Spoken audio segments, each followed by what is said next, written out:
அவர் யாரு மறந்து போயிருப்பீங்கன்னு நினைக்கிறேன். பிடிஆர் பழனிவேல்ராஜன். அவரை ஏன் இந்த துறையில இருந்து மாத்தினாங்க? அது ஞாபகம் இருக்கா?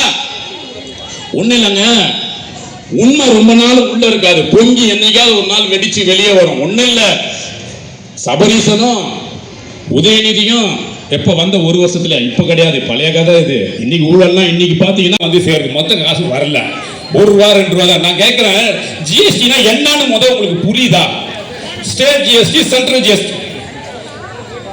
ஸ்டேட் ஜிஎஸ்டி, சென்ட்ரல் ஜிஎஸ்டி ரெண்டு இருக்கு ஐயா. நம்ம வரி கட்டக்கூடியதுல 50% முதலிலேயே நம்மளுடைய தமிழக அரசுக்கு போகுது. மிச்சம் இருக்கிற 50% தான் மத்திய அரசுக்கு போகுது. இந்த மத்திய அரசுக்கு போறக்கூடிய 50% நிதி கடந்த 10 ஆண்டு காலமாக திமுக நாளைக்கு மேல போட்டு அவன் சொல்லுங்க, கடந்த 10 ஆண்டு காலமாக பாரதிய ஜனதா கட்சி ஆளக்கூடிய மத்திய அரசுல இருந்து சுமார் 14 லட்சம் கோடி இந்த தமிழகத்துக்கு வந்திருக்கு. இல்லன்னு அவனை மறுத்து பேச சொல்லுங்க. சரி, ஐக்கிய முற்போக்கு கூட்டணி ஆட்சியில 10 வருஷம் இருந்தீங்களே, மன்மோகன் சிங் பிரதமரா இருக்கும் போது எவ்வளவு நிதி வந்தது? காங்கிரஸ் உங்களுக்கு எவ்வளவு நிதி கொடுத்தது?